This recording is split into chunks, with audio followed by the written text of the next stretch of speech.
नमस्कार मित्रांनो, आज आहे 26 नोव्हेंबर 2024.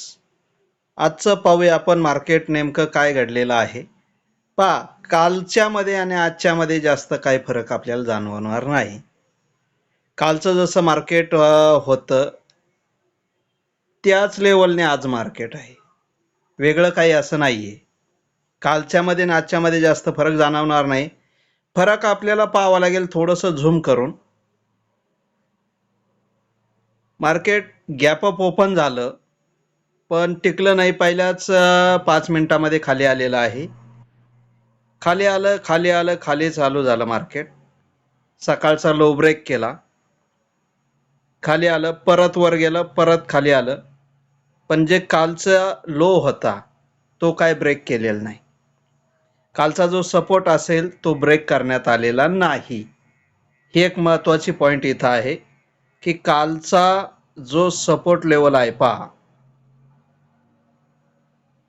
कालचा जो सपोर्ट आहे तो ब्रेक करण्यात आलेला नाही आणि कालचा हाय पण ब्रेक करण्यात आलेला नाही.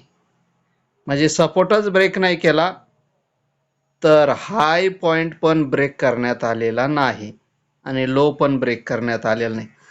कालच्या रेंजमध्येच आज मार्केट खेळलेलं आहे. त्यामुळे ही एक विशेषता आहे आजच्या मार्केटची. आणखीन पाहूया, बऱ्याचशा गोष्टी आपल्याला काय लागू पडतात, कशा होतात. त्यामुळे आज थोडं ट्रेड करणं थोडं डिफिकल्ट होतं. मार्केट डायरेक्शनच दाखवत नव्हतं. मार्केटमध्ये डायरेक्शन नव्हती. खाली आलं, वर गेलं, खाली आलं, वर आलं, खाली आलं, वर खाली. इथे पहा, इथे काय घडलंय, हाय पण ब्रेक करत नाहीये, लो पण ब्रेक करत नाहीये. परत आलं खाली, लोला टच केलंय पण मागचा सपोर्ट असल्यामुळे मार्केट थांबलेला आहे. भीती असते मागची. पाठीमागे जर एखादा सपोर्ट असेल तर ह्या छोट्या लो पॉइंटला आपल्याला, स्विंग लोला आपल्याला काही जास्त महत्त्व देता येत नाही. मागची भीती असते, ती मार्केटने मागची भीती पकडलेली आहे. परत वर आलं, हाय नाही ब्रेक केला, खाली आलं, लो ब्रेक केला नाही, वर गेलं, हाय टच केला आत्ताचा करंटली स्विंग हाय पण टिकलेलं नाही तिथं. परत खाली आलं, लो टच केला, ब्रेक करण्याचा प्रयत्न केला पण खाली टिकलेलं नाही. परत थोडंसं वरती आलं, थोडंसं खाली आलं, थोडंसं वरती आलं पण सकाळच्या लेवलच्या वर जाऊ शकलेलं नाही आणि खाली येऊन बंद झालेलं आहे. म्हणजे आज मार्केट निगेटिव्ह मध्येच बंद झालं. ही त्याची तरा होती. साधारणपणे 100 पॉईंट मायनस मध्ये कालच्या पेक्षा बंद झालंय. पॉईंट जास्त नाहीयेत किंवा हे नाहीये, पण एक उपजाऊपणा, म्हणजे बोरिंग मार्केट होताच. असं स्पीडमध्ये मार्केटमध्ये काही दम नव्हता आणि त्याच्यामुळे बरेच जण हे झालेले असतील, नेमकं काय करावं, कसं करावं, पुढे एंट्री घेतलेली हे झाली असेल. हा, ज्यांना स्कॅल्पिंग वगैरे करत असतील त्यांच्यासाठी ठीक होतं, त्यांच्यासाठी जास्त काही अडचणी नव्हत्या. याच्यामध्ये खासियत म्हणजे काल काही मी कॅन्डल आपल्याला सुचवल्या होत्या, आजही पहा कुठं कुठं बनलेल्या आहेत त्या. आज याच्यामध्ये आपल्याला दिसत असतील कुठं ह्या कॅन्डल बनलेल्या आहेत. तर सगळ्यात पहिले ही एक कॅन्डल बनलेली आहे, ही एक बनलेली आहे, इथं एक बनलेली आहे आणि ही तर शेवटी एक बनलेली आहे. तर या कॅन्डलकडे पहा आणि ठरवा की नेमकं काय घडत होतं. इथं 2 नंबरलाच त्या प्रकारची एक कॅन्डल आहे पण एखाद्या टॉपला पाहिजे होती, ती टॉपला नाहीये. तर या कॅन्डलकडे पाहिलं, हा इथं एक छोटीशी आहे. या कॅन्डल मध्ये एक प्रेशर पॉइंट असतो आणि त्यामुळे मार्केटची डायरेक्शन ही बदलायला कारणीभूत होते. आता हे प्रेशर पॉइंट म्हणजे काय किंवा हे म्हणजे काय समजून घ्या की ही एक कॅन्डल आहे. आता याचा ओपन हाय लो बिंदू कोणता असो, रेड असो, ग्रीन असो, याच्यामध्ये काय आहे, मार्केट वर गेलं, मार्केट वर गेलं पण वरून सडनली खाली दाबण्यात आलं. वर सेलर ऍक्टिव्ह आहेत. वर कोण आहे, सेलर जास्त ऍक्टिव्ह आहेत, वर जाऊ देत नाहीये. वर जाऊ देत नाहीत, सेलर ॲक्टिव्ह आहेत. आणि हीच कॅन्डल ज्यावेळेस उलटी असते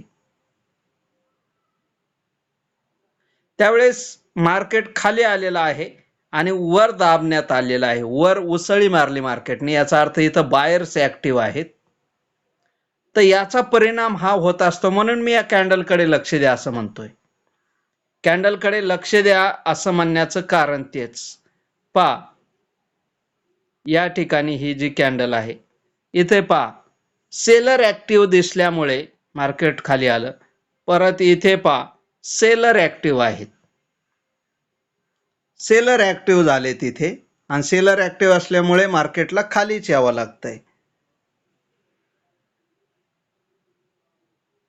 परत पुढे पाहू आपण. इथे पहा, सेलर ॲक्टिव्ह आहेत. इथे पहा, सेलर ॲक्टिव्ह आहेत. इथे पहा, सेलर ॲक्टिव्ह आहेत.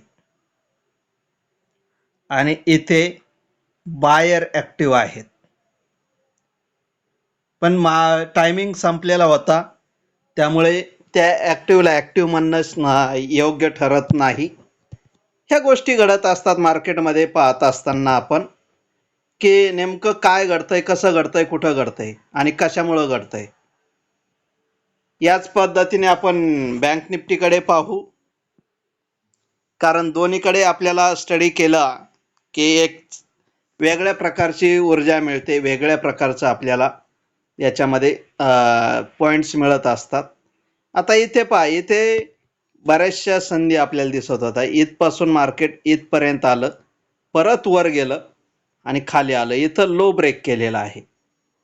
पण मी काल परवाही सांगितलं, एखादा टॉप किंवा बॉटम ब्रेक केला की लगेच एंट्री घेतली तर थोडंसं गडबडण्याची शक्यता असते. पहा, इथंही तेच प्रकार होऊ शकतो. ज्यांनी अर्ली एंट्री घेण्याचा प्रयत्न केला, छोटंसं प्रॉफिट दिसेल, परत लॉसमध्ये जाईल वर गेल्यावर. त्यामुळे लिमिटमध्ये एंट्री घेणं गरजेचं आहे. लिमिटमध्ये ज्यांनी घेतली त्यांना इकडे कुठंतरी मिळेल आणि मग पहा, मग यांचं प्रॉफिट पहा. तर ही गोष्ट आपल्याला पाहावी लागते की आपण नेमकं काय करत आहोत, आपल्याकडून काय चुका होत आहेत का.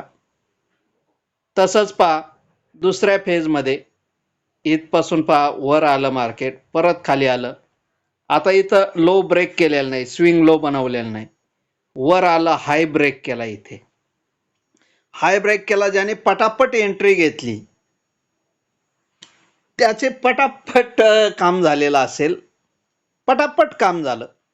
परत खाली आलं मार्केट, आणि ज्याने लिमिटने काम केलं, वरच इथं एंट्री समजलेली आहे, वर जाणार आहे, पण इथं एंट्री समजली की आता वर जाऊ शकेल, आपल्याला लिमिटने बाय करायचं आहे, मग कॉल घ्यायचा असेल किंवा हे करायचं असेल.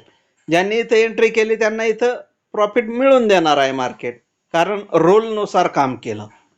रूलनुसार काम केलं की मार्केट हे आपल्याला देतच देतं. मार्केटची एक खासियत आहे, रूल फॉलो करा, मार्केट हे देणारच आहे.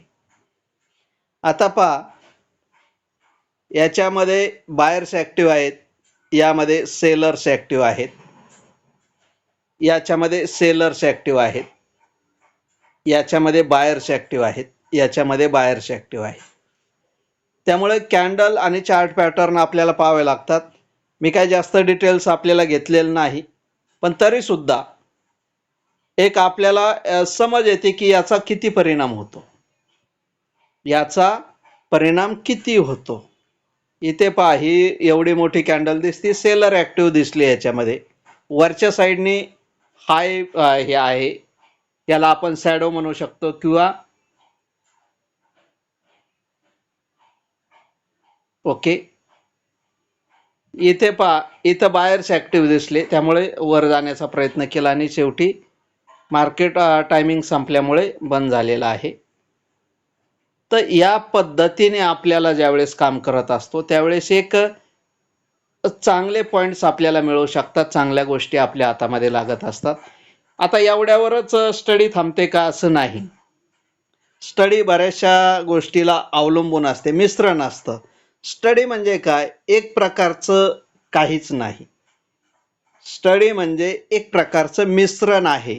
जसं आपण कोणतीही भाजी बनवतो तर त्याच्यामध्ये एकापेक्षा जास्त पदार्थ इन्ग्रेडियंट्स आपण टाकलेले असतात.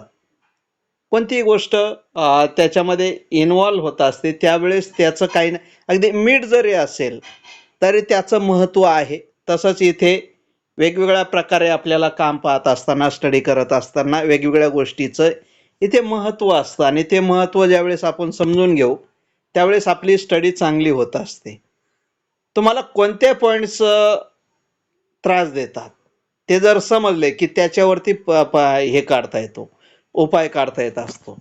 ओके, चालेल. धन्यवाद मित्रांनो, थांबू आपण.